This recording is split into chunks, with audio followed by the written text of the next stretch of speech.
KK? Does it Yeah, say it's, it's does it say I- it's record? Oh, there you go. Yeah. It's Yeah, recording. I don't Okay. know that recording on WebEx. No, it's Yeah. fine. It said record to my computer, so Okay. Oh, I got you. excellent. all right. Yeah. Saved by the tailor, as per usual. Yeah, so I have my wonderful setup here. Yeah, I could probably do a screen share just to show like the website, which has the video of how we make the bras at the recycling center. So that, Sure. I'm your co-host. okay, You're all so, set. okay, I'll wait to start to manage that. I guess I would just pull that up on my screen and hit share. Yeah. Okay. All right, so I'm on now Bra Recycling Agency. Oh, that's in my favorites, and hit back the Zoom. Okay, so that's going. Zoom, and then share screen. Haha, this is, yeah, it's pretty easy. No wonder Zoom took over. I don't know if you could see that. Yep. Absolutely. Okay. So I don't know how to toggle back and forth between me, but while we're waiting for everyone, or if everyone is here, we can start. It's up to you. You lead the way. I will just keep this image video up until we start. Okay. Well, we have about 15 people, so I will get going. Good morning, class.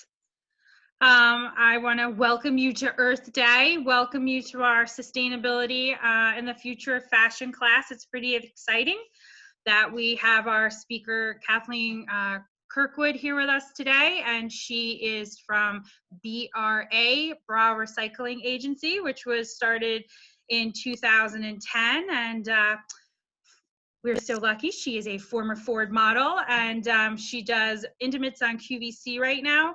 And she started this wonderful bra recycling initiative that they end up turning the bras into insulation. She's going to go through the whole process, and it's really circular. She's part of the climate project. It's woman-owned. It's a really great initiative that's going to bring to fruition all the principles that we learned, all the things that you are doing with your cotton project right now that you kind of made into your business plan. And it really shows you that sustainability works, that you can get it done. And it's going to be really exciting to see it implemented from the ground up. So Kathleen, welcome. Thank you, Beth. Thank you so much for that. I'm sort of still in the overwhelmed mode from yesterday, 2 days with LIM college speakers and sustainability. If I go back, can you help me navigate how to go back to sharing off? I guess I just hit stop sharing. Yep. Oh, here I am. There you go. Yeah, so hi everyone. And yeah, yesterday and the day before was just a fantastic summit of sustainability and fashion. I really learned so much. And just to speak to your kind introduction, a big topic of conversation is how do we monetize it? Who pays for it? Is it the consumer? Is it the manufacturer? And that was, how to monetize it was a big topic of conversation. And is this just something for the luxury brand, for the rich and famous to buy? Or is this something that the masses can participate in? And if so, how? So I think, your opening gambit question or introduction really set the stage for that question. And, my hero is Cotton Incorporated, because they have the, that it's not even an initiative, it's a superpower called Blue Jeans Go Green. Right. I'm sure you know about it. So Cotton Incorporated started Blue Jeans Go Green, and they created a method to recycle jeans into insulation with a company called Blue Denim, which is sold in Home Depot. So my story is, I've been in the intimate apparel world for 3 decades. I started as a Ford model, and when I was modeling in the 80s, everyone wore shoulder pads. And I stopped getting gigs for modeling. And I said, well, what am I going to do? But I loved shoulder pads, and I used to attach them to my bra. So I started to make Velcro for that attachment and put them in a canister, and I sold them. And I just, in those days, you can knock on doors and go to Bloomingdale's and Neiman Marcus and Saks Fifth Avenue. And they all bought it. It was called Pints of Pads. And I got that timely call from Oprah Winfrey. Oh, fabulous. We're going to do a story on woman-owned businesses. And at the time in the 80s, I was on sort of a short list because there wasn't that many women in business. So I got on a lot of shows after that, Channel 13, Squawk Box, Regis Philbin. I was sort of like, they called me the Princess of Pads. And then after that, in 1992, I auditioned for a new phenomenon coming out called TV shopping. And the channel was QVC. It was owned by a family at that time. And I auditioned for QVC with my shoulder pads, and I was on ever since. And I've been on QVC for about 28 years. And I've designed a collection of intimate apparel and shoulder pads and bras. But then one day in my factory in China, I started to see how many trailers were going out from the back door. And it was trailer after trailer after trailer after trailer after trailer after trailer. Can you do the song? It was just incredibly shocking. It really hit me. Like, what the heck is going on here? And they said, well, we ship about 13 million pairs, 13 million bras a month to Victoria's Secret. I'm like, wow. So the wheels started spinning, and 13 million bras a month, just really, if you do the math, and a lot of recycling, you know, it's a great STEM subject, science, technology, engineering, and math, because a lot of recycling industry is math based, like how many tons, what is the weight, how many carbon, you know, calculations are in that, what's your impact. So there's 500 million bras sold every single year in the United States. And I thought, well, I've got to start to recycle them because they're all going to landfill. So I looked at some studies about what the components are basically polyurethane foam, textile, spandex, some cotton sometimes, laces, and underwire steel. So those things sit in a landfill 450 years. They can be incinerated, but what is the pollution impact of incineration, and where does the waste of incineration actually go? And then, of course, ocean waste. You know, I just showed you a picture. I'm about, 100 yards from the ocean, and you don't even have to be 100 yards from the ocean. You just have to, look at, some of the images of what it's doing to our food, sure. Things like, the animals and our food. So I contacted the American Chemistry Council and the Home Depot Carpet Padding Company. And I went to Nashville, Tennessee with the gentleman who's on the call now, Kamal Taylor, who filmed what you're seeing on the homepage. And we went to different recyclers to test, and Maidenform kindly, and I'll never forget them for this, donated 1.2 tons of bras for me to put into, all these test modules to chop up. And the key was magnetizing out the metal. Okay. And then the fluff had still the ring and slide. That's a little piece of plastic. Mm-hmm. And that's the same type of plastic that is in a bottle top of, okay, any drinking water. So it went to Virginia to another process before the carpet padding, and the ring and slides were in industrial shakers, and they fall out. Okay. And then the fluff goes to the carpet padding, which this is the end result. It's about 275 pounds of bras, Wow. a yard of fabric, carpet, but it's not just made of just bras. This has their standard carpet padding in there. But we were able to successfully take out the metal so we could create a product. In terms of when they, if you don't mind, in terms of when they did Maidenform, when they donated those bras to you, were they sampling that they had done? Were they seconds? Did they tell you where the inventory had come from, just to give you a space in kind of in your mind of what that inventory was?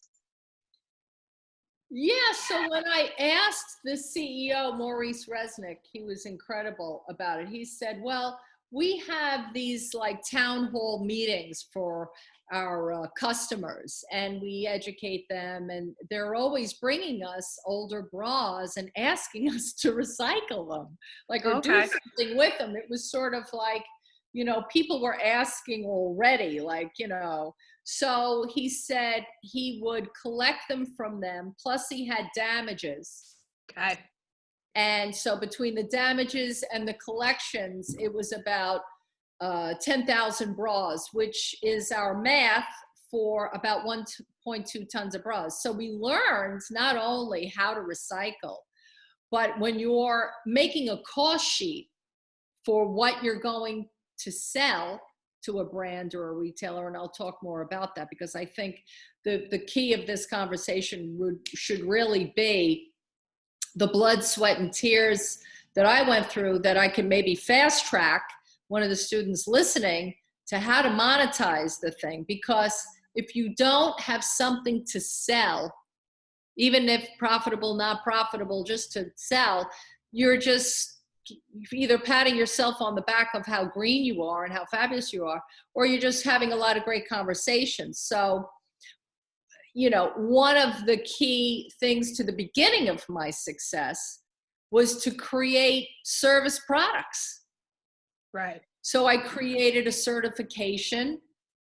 And just to give you a brief idea of that, I said to any store, hey, for every 250,000 bras you sell, it's a nickel a bra.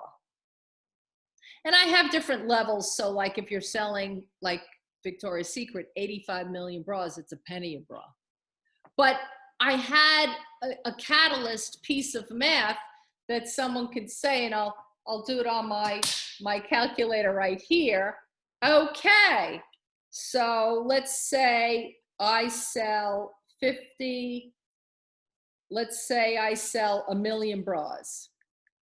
And by the way, when I was at QVC selling bras and worked with Maidenform, but I also talked to Wacoal, and I also talked to Felina and all those companies.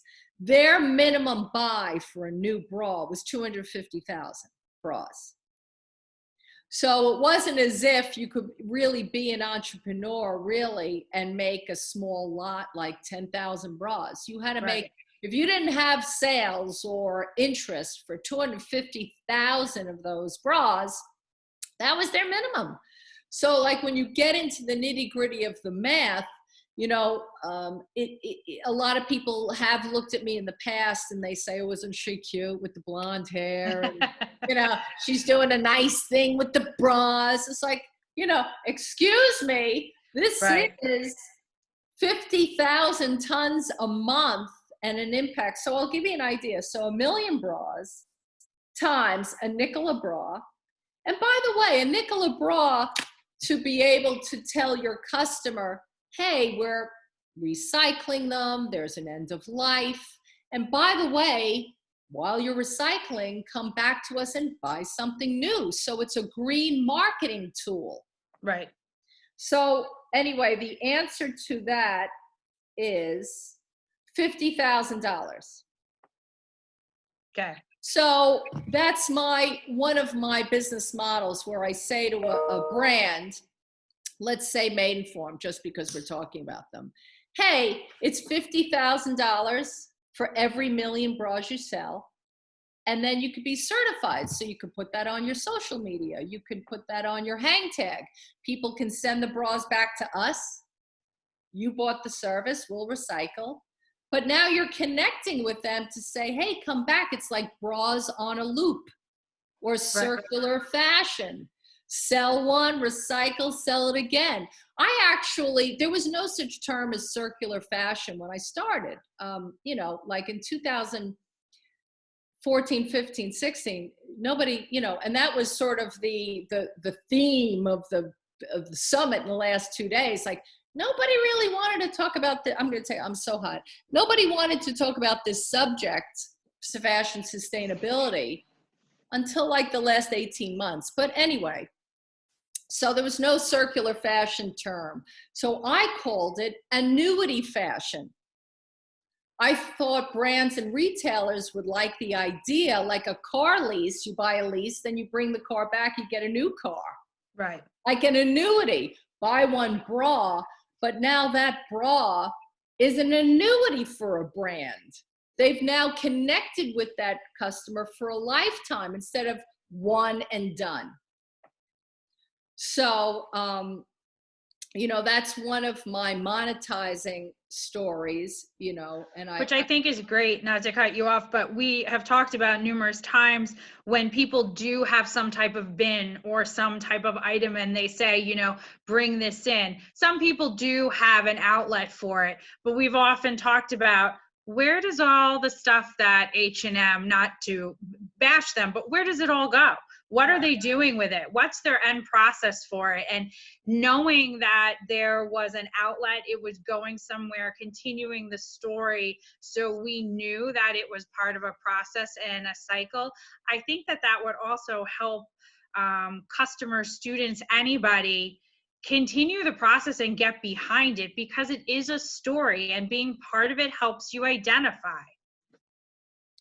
Yeah, I mean, a great example of, we offer certifications, because to speak to where does it all go, in the beginning, when I would do this math for some big brands, and I would say, let's just say these conversations were in 2017, 2018.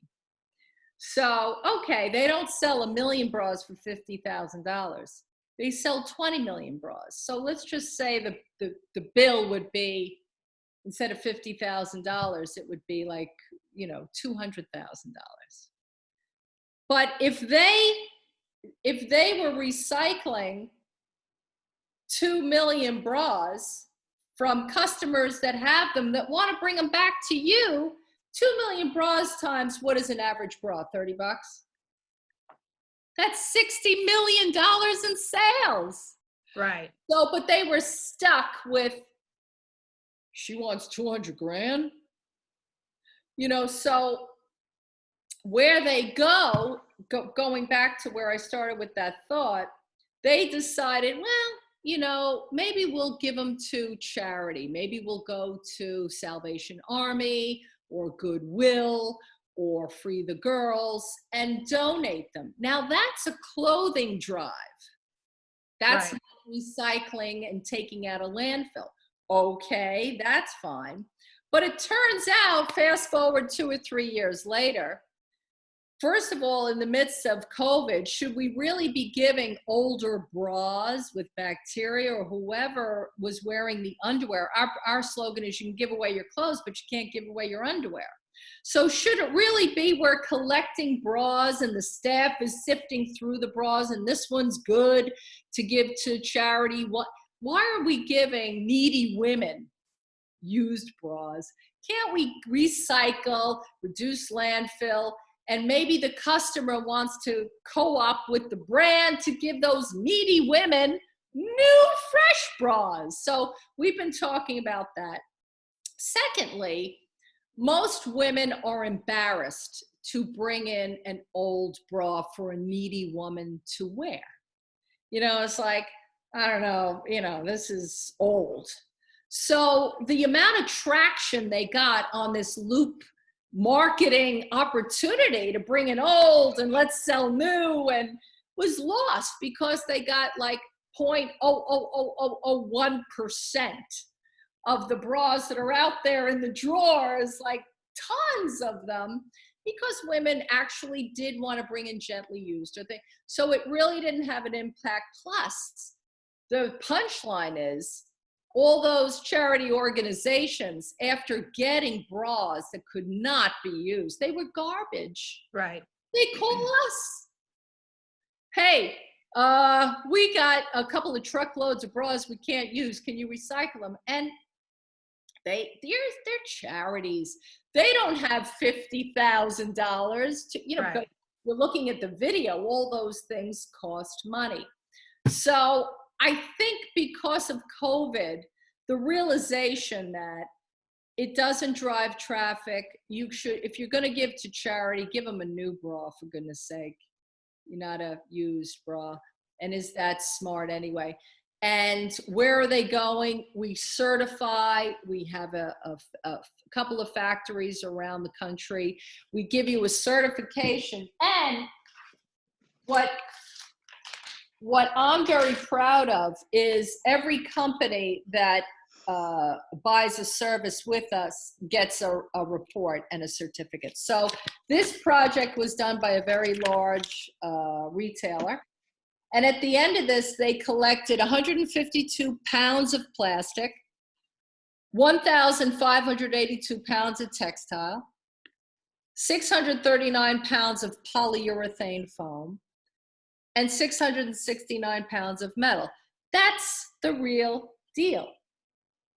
So giving brands, or if you're creating a sustainability model, whether you give it to brands or retailers, or you're giving it to your consumer customers, because you really should give them the fruits of their labor in writing, because that encourages more use. If you do it and you're left with the feeling, where do these go? Is it real?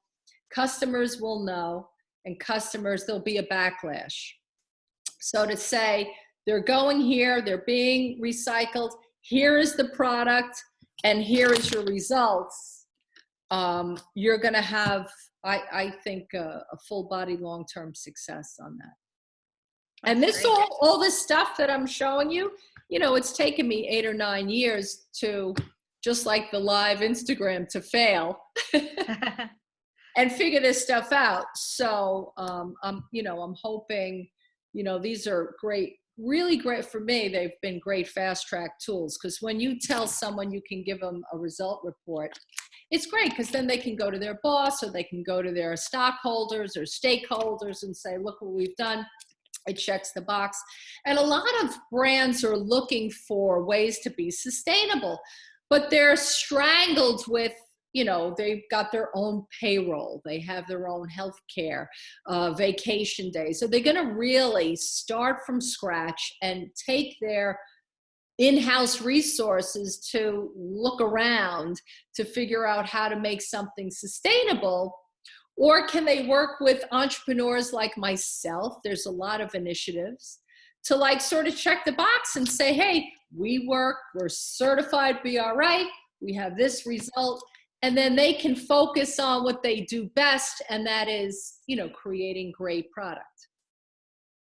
Did you find that it was lack of information or lack of people when you first started? What was your barrier? I mean, being a startup is difficult, but in terms of was it the resistance? Because I think that there probably is a lot of things on a few different levels for the sustainability, but that's a great point that you're talking about resources.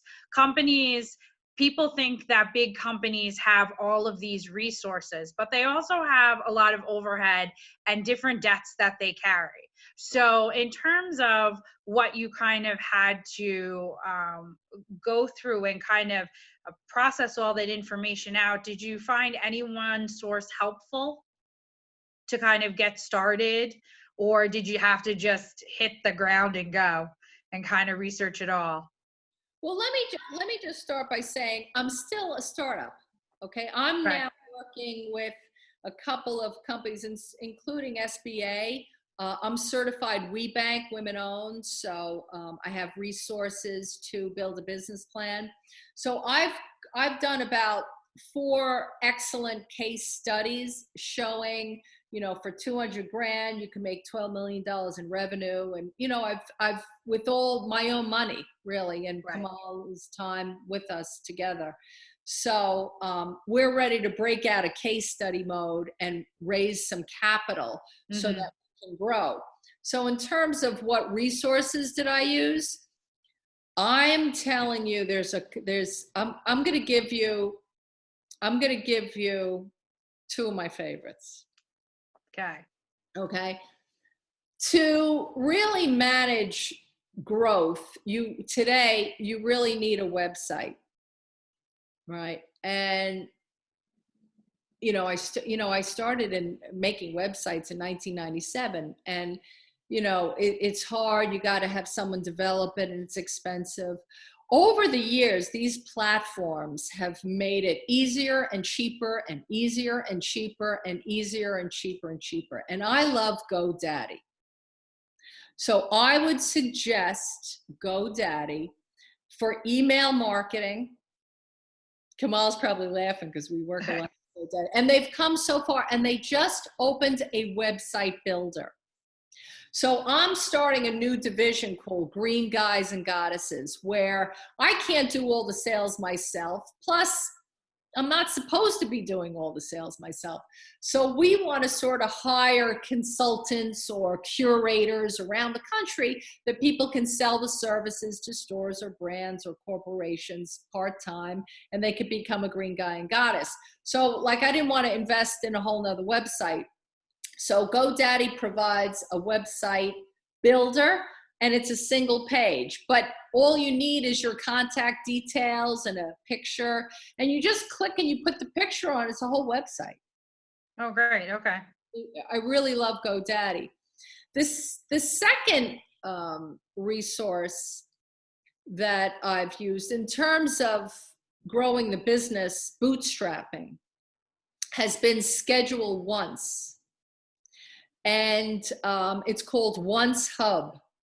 And it's an entrepreneur in Israel. And he's, it's funny because yesterday and the day before, it's funny you're asking about resources.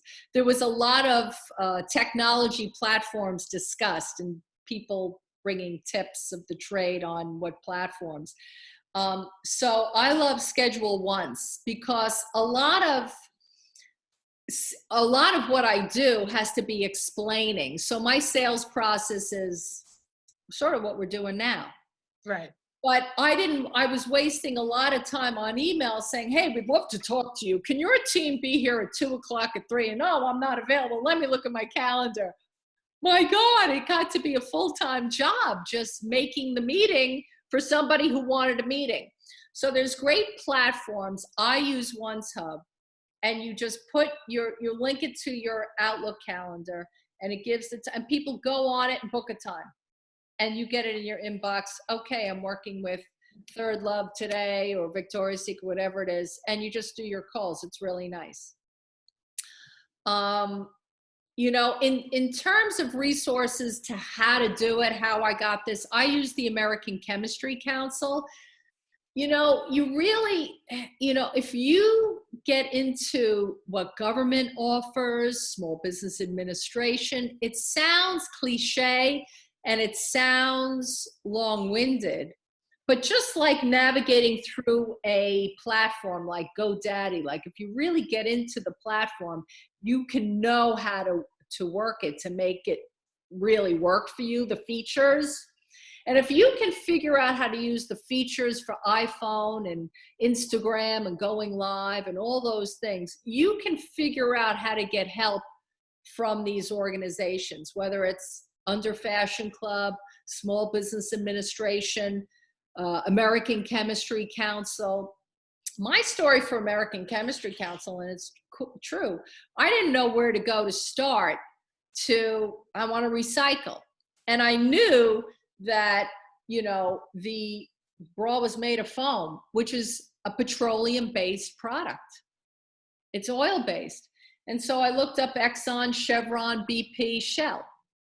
And they all were part of the American Chemistry Council, which is plastic.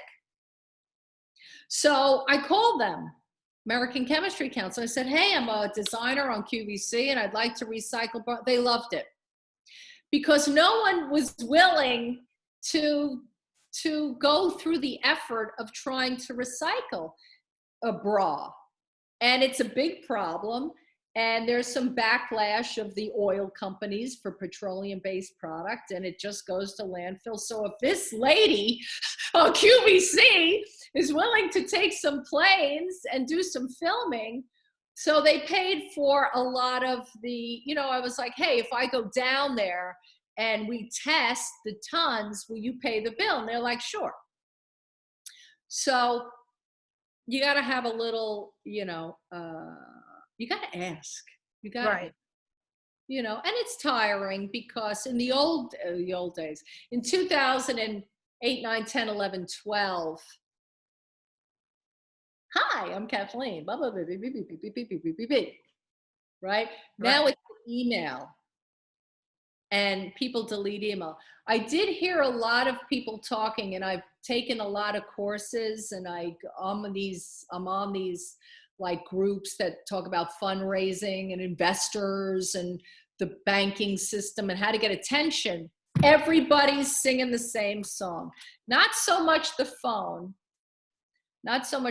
because it is hard to get someone on the phone, but the US mail.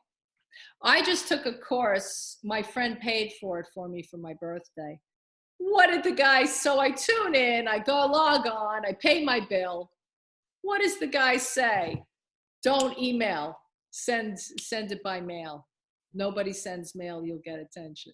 I'm like, I paid this much money for that. So anyway, that's a freebie, to reach out to these people in ways other than email is the way to go, because everyone is on email and it goes to junk mail, it goes to clutter mail, and it doesn't get read.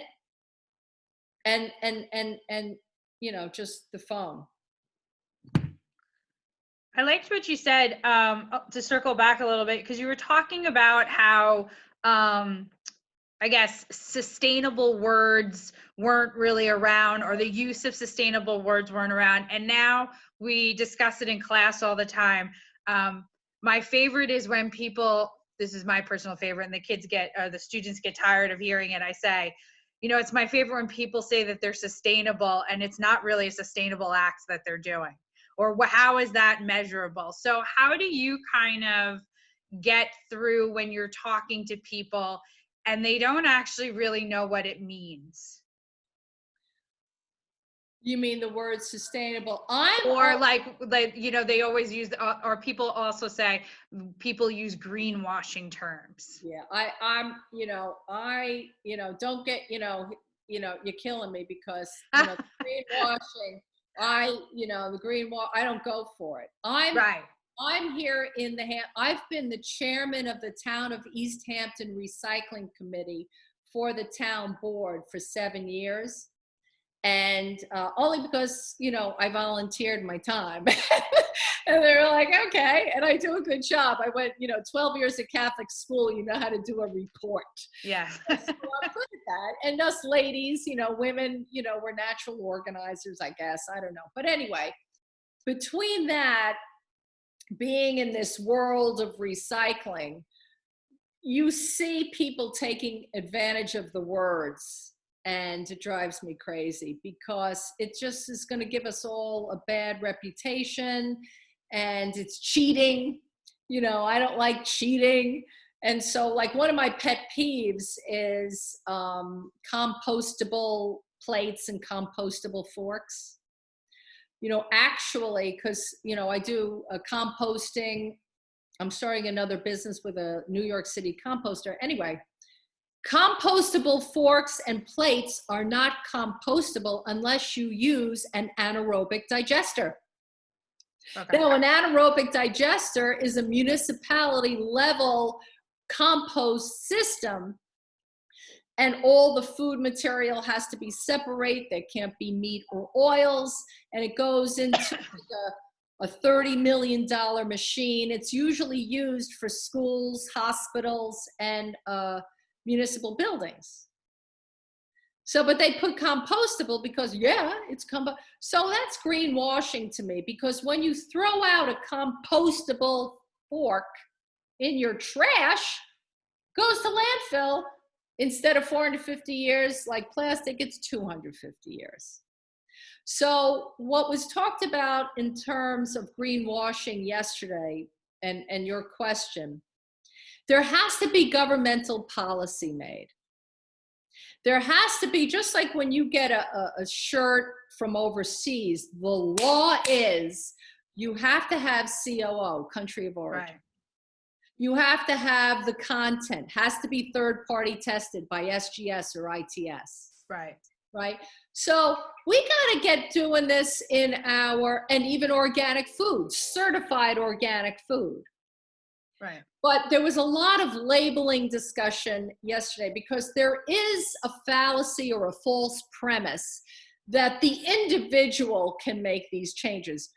You know, I worship Greta Thunberg. I worship Al Gore. I'm a trained Al Gore climate slide presenter. But they do make you feel like the individual can make the change. And it's governmental policies, and it's your voting for who is going to make those changes. So in terms of labeling and greenwashing, there will be a day where if you say recycling, you have to get a license or a permit to say that. If you say it's compostable, there's going to be a transparency on that. There's just like carbon cap and trade, where you have to pay for your mess. There's going to be, I believe, corporate waste prices, so that if Coca-Cola wants to keep making plastic bottles, that's fine. But just like now, when you go to Starbucks and you see a brownie, because of the obesity problem in our country, the law changed to where Starbucks has to tell you that is 475 calories. Right. All of a sudden, people like, oh, you know, I think I'll take the banana. Now, it hasn't stopped, thank God, I love brownies, stopped brownie sales. But there's a transparency from industry to consumer, because the consumer's getting ripped off. Or the consumer, if you told them that the impact of the airplane was 30,000 tons of emission, causing birds to fall from the sky from the climate heat in India, and that was the impact quotient or the impact level was a 10 out of 1, they would be empowered to choose. So I think there's going to have to be, the young people of today are going to have to put their green desires into political action, where you're creating that legislation and lobbying your Congress people, your governors, and your representatives to create legislation that demands green reporting or green labeling, so that consumers can make their own choice. I think that's great. I think it is going to be necessary, because we were just, I guess it was 2 weeks ago, we went over the Higg Index, and we put some clothing in, and we looked at how things are evaluated that way. And it really would be so much better if all of people's materials had to go through that, and you could get a true glimpse of what's happening. Yeah. The problem is now, like I had Kamal was on this call, so he'll know who I'm talking about. A very big company called us, and they wanted to know like everything about it. They're like, you seem like you're a new company. To be transparent with you, we only work with large established companies. All right. And in all respect to young people, it was a young gentleman. So I was devastated and sad. However, I've just spent 48 hours with the best in the business of leaders of sustainability, including LIM College and the president. these ideas are new. There's no one established big in sustainability. It's whether you're chemical Diane von Furstenberg or United Nations or the sneaker company Nike or me, we're all like, what the heck are we gonna do? You know, so we're pioneers. Like, get on the bandwagon. That's the beauty of it, is we're crafting the type of consumerism that's the future. Because the consumerism isn't going to be fast fashion, more. You know, there was a lot of conversation too about price. And there was some things like, well, sustainability is only for the rich people because only the rich people could have. And I heard that mentioned quite a few times that it was always going to stay that way, or not always going to stay that way, but people with a certain economic level were always going to be able to shop that way, and how to break into the lower level. Right. I dispute that premise. I'll tell you why. Well, I don't think it's accurate if you can get together in bulk and do something different. Yeah, no question. And it's been, time and time again, expensive technologies come down with volume and price. Right. But I dispute it because of this. They try to put a little bit of guilt on you to say, well, it's only for the rich. First of all, it's not only for the rich. I recycle all the time, and I make a lot of green actions. I buy organic food, one after another, and I'm, far, from rich. And I'm not. But the second thing is the story that, well, if you can only afford an H&M blouse for $14, that's all you can afford. Well, wait a minute now. Has the consumer marketing powerhouse of that $14 blouse told the consumer they need the $14 blouse every 6 weeks?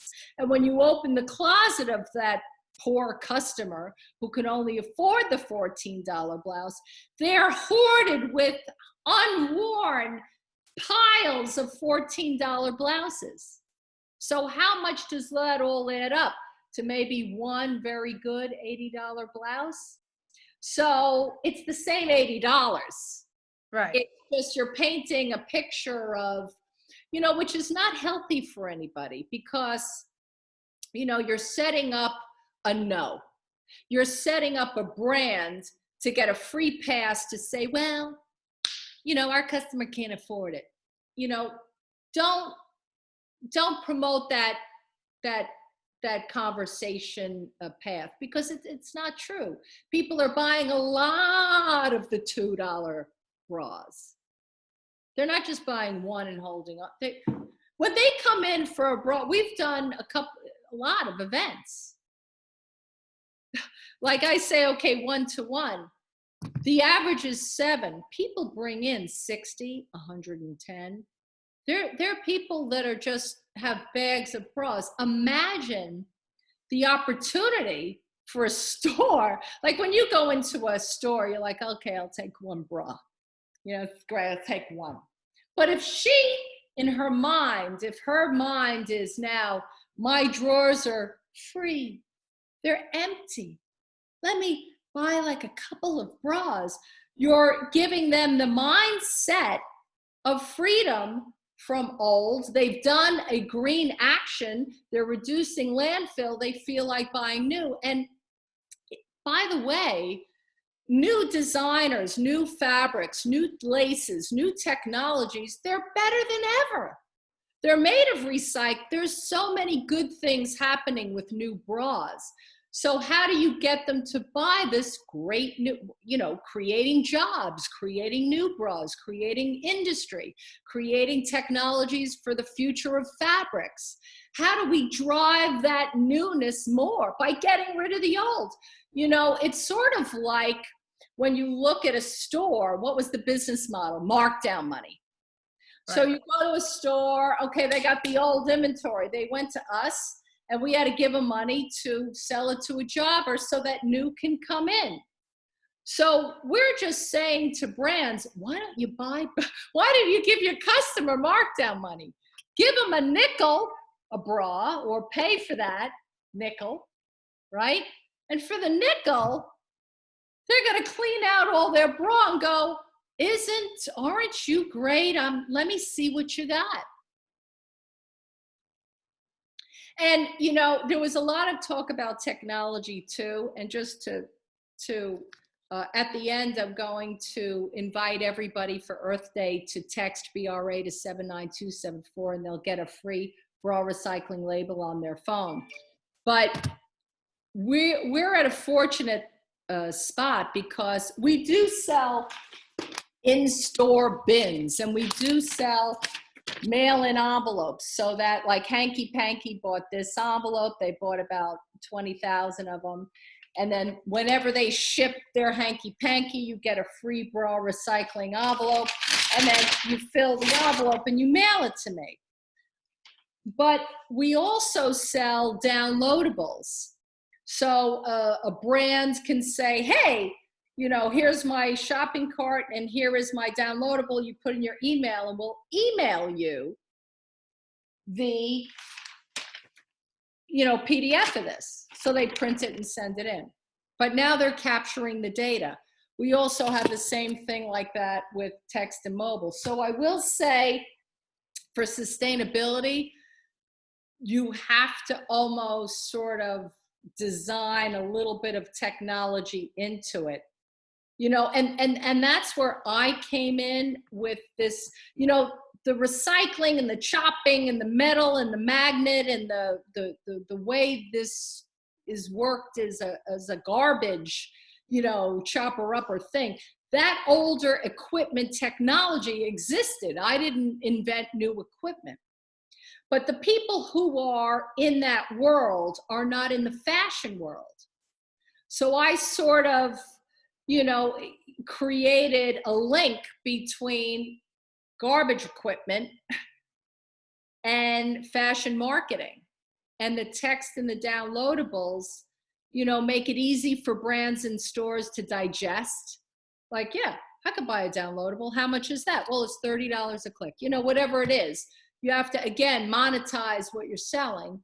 And then they are green, and then you know, so you have to sort of create a technology story in there too, because the stores want data, they want the clicks, they want, you know, the information. And companies like GoDaddy, again, back to GoDaddy, I've used them a lot for collecting lists and names and autoresponders and thank yous and downloadables and all that kind of thing. So another plug for GoDaddy. I better buy the stock. Do I own the stock? I better own the stock. Oh, that's funny. Public? That's great. If it's all right, I'd like to ask the students, can we ask some questions? That's Okay. the fun part. All right. I'd like to open up the floor and see who has some questions for Kathleen. Yes, Anna Marie. How long does the process take for you to recycle a bra? Well, it depends on the factory. I really don't get involved in the timing. So for me, I work with a broker. And he says, I'll say to him, well, we have 25 pallets. And so then he goes into the recycling market in Columbia, Nashville, Tennessee, and he figures out who has space and time available for the price that we've allocated. So we've done a couple of tests, and we know that we want to pay a certain price per pound per ton. And after a while, it's like, yeah, that's the normal price. It's not like, you know, we're inventing the wheel. So I really don't know how much time, but it fits within that price, because if that price was, and it took a ton of bras 18 days, I wouldn't be paying that price. So I really don't have that answer for you exactly, because I'm not boots on the ground for the equipment. But we've done the test to know the price, and the broker goes out there and does that. The broker I found through the American Chemistry Council, and he's the broker for Nike, for Firestone, for Budweiser tops, for Coca-Cola bottles. So, like, if he says, I just go with that. But timing will tell you what your price is. So, if it did take, a week, I'd be out of business pretty fast because, no store, I have to pass that on to my customer, and the customer is the store. So I don't know. But they're taking our collections at the price we offer, which is like a market price. If I may tag on to that, and do you just have one carpet padding manufacturer that you work with, or do you work with multiple? No. Okay, just the Paul one. Leggett and Platt. Okay. And in the world of carpet padding, it's a huge industry. And there's only two people, Leggett and Platt and like Hunter. And they recycle more foam than anyone in the world. And they're like Wow. a 50 gazillion billion dollar corporation. So for me to get them to integrate this, a lot of, one of the business models, I am going to sell the carpet padding down the road, but I don't have enough yet. But one of the tricks of this was, when you put a couch out, you really have to either hope someone takes it or you got to pay. The same thing was with my business model to start. Like I could get them all chopped up and sprinkled into the carpet padding, but the carpet padding company has to stop their line and sprinkle mine in, and that costs a lot of money. So my gift from them was that they weren't going to charge me, because a lot of companies push back on me and say, why are you charging us? Shouldn't you just be, how much are you getting for the carpet? Right. So they don't realize that it's small, so I'm just lucky I don't have to pay. So, yeah. I don't know if that answered your question. No, it did. No, thank you. All right. Anna Marie, are you good? Did you have a follow-up, or did you have any other questions, Anna Marie? Or are you okay? Oh, I don't know if she can hear me. Okay. Are there any next questions about cost sheets or how to monetize your idea? Like, are there any sustainability entrepreneurs in the making out there that wants a tip on how to monetize their idea? Anna Marie? Like, what are you thinking of, and what? I'm sorry, it kind of cut out for a Are there any green entrepreneurs out there? I'm sorry, it cut out for a second. I couldn't. Okay. Do you want me to repeat the question, or you heard the question? I didn't hear it. I'm sorry. Oh, don't be silly. This is a new day, right? Are there any entrepreneurs in the green, sustainable entrepreneurs in the making out there on this Zoom call that has a question about how to monetize their idea, how to do a cost sheet, or, how to turn it into a price they could sell, or anything that has to do with concept for sustainability and how much do I charge?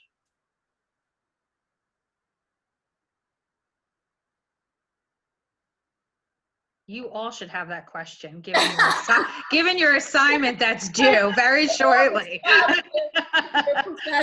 I'm outing the class as only a teacher can.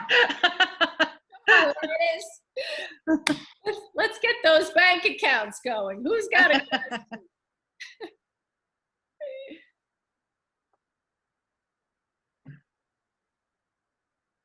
Well, that's not going to stop you from asking another question. Who would like to follow up with Kathleen on something else? I have a question about what you do with the underwire. Oh, wow. It's a great, okay. So if you see the video, one of the hardest parts of making making into something. And that is what signifies being able to sell, say, recycling or upcycling. You have to recycle it into something. So I was really stuck because to separate the average 40 components of a bra was very expensive. It had to be done with equipment, not by hand. Otherwise, it would be like $30 a bra. And the metal was the big, like, block, because how do you get the metal out? So we figured out a way with the factory of how to put it out there and get the metal out. Hey, now we got some metal. So we have committed as a brand to sell the metal, which, by the way, I didn't know this, almost 100% of all underwire is steel. Like, I knew it was metal. I didn't really think about what kind of metal or what. And steel typically sells in the commodities market for about 40 cents a pound. So I thought, well, I'm not a charity, but just like Amazon gives to a charity or Spanx gives to, a foundation, we will commit at BRA that for every bra recycling metal collection we make, when we sell it by the pound, 100% of that proceeds will go to breast cancer research. Now, in the metal world, there's high minimums. So I haven't hit, it's about 40,000 pounds. And in the world of metal and recycling cars and recycling metal, 40,000 pounds is about 2 hours worth of stuff for them. But it's a lot of time for me because there's not a lot of weight in the underwire. So we haven't hit those minimums, but once we do, you can see on our website, we're committed to sell it and donate it to breast cancer research, and we sell it to metal recyclers. Oh, that's great. Great, thank you. Challenge really is a minimums issue. You run across it no matter where you are, and I think that that is a stumbling block for a lot of things. Just when you start any project, but when you start to have conversations with people, and I think that becomes very intimidating. But it seems like maybe you can give us a couple of pointers on that, because that has not deterred you. Yeah, it's a great question, and minimums and all those kind of stumbling blocks are always there. I would say not in terms of BRA, because how I handled it was, perseverance and asking for favors and, people wanting to help and all that. But that's not a black, I like a little more black and white answer for me. I can give you the best example in terms of minimums as it relates to my QVC journey. It's like curating and journey are two words that, like, if they've got to go, like, what do a journey? Anyway, how in the beginning I was making my own product and my own inventory and hit minimums, and it's just one big cash problem after another. But when I really started to grow on QVC, I got orders that were like $400,000, and you have to buy the fabric, which is $200,000. I couldn't afford that kind of thing. So I piggybacked with big companies. Now, back in like, say, 2008, 9, 10, even before that, there was no business model for that. So I was like, hey, Maidenform, like, would you make this for me? And I got this order for $1 million. It's a lot of entrepreneurial experience and confidence. And, you got to be able to do that. But now there's a little more of a business model for it, a little more language, just like we say circular fashion didn't exist before. Now the idea of a capsule brand, or collab, let's collab. So I would say if you're doing anything on your own And even I'm going to start to do this. I'm going to go to big recyclers like TerraCycle or Sims Recycling. I'm going to go back to Leggett and Platt and see if they can finance me and I become their capsule intimate apparel under their umbrella. So I would say in terms of minimums, you could struggle right on your own. Or you can find a like-minded brand or a like-minded fabric corporation. And, you know, they want to try new things, but they can't do it internally. It used to be called, instead of entrepreneurship, intrapreneurship. So you might be able to do that and say, hey, would you, you know, and the language is there already for you to use. Like, hey, they don't know how to do sustainability. We just saw 2 days of nobody really knowing how to do sustainability. And the young face, we're all looking for the young Gretas, you know what I mean? So here's a young face. Like, I would love to do sustainability. Would you want to do a capsule brand with me and my Instagram followers? I have 10,000 followers. You'll get a yes. And then you're piggybacking off of their, and then, you move marching forward. And you're not asking them for money. You're hey, would you like to start a capsule brand? I'll get, we'll split the proceeds, or, you have to make that part up. But I would say sort of piggybacking on somebody else with the idea of them using you as a capsule. That's great. Thank you. Yeah. How about anybody else?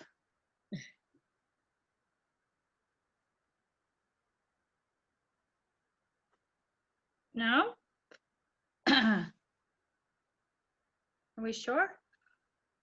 All right. Well, Kathleen, I wanted to say thank you so much for coming and speaking with us. This has been unbelievably informative, and your company is truly amazing. And we want to thank you so much for being a part of our class today.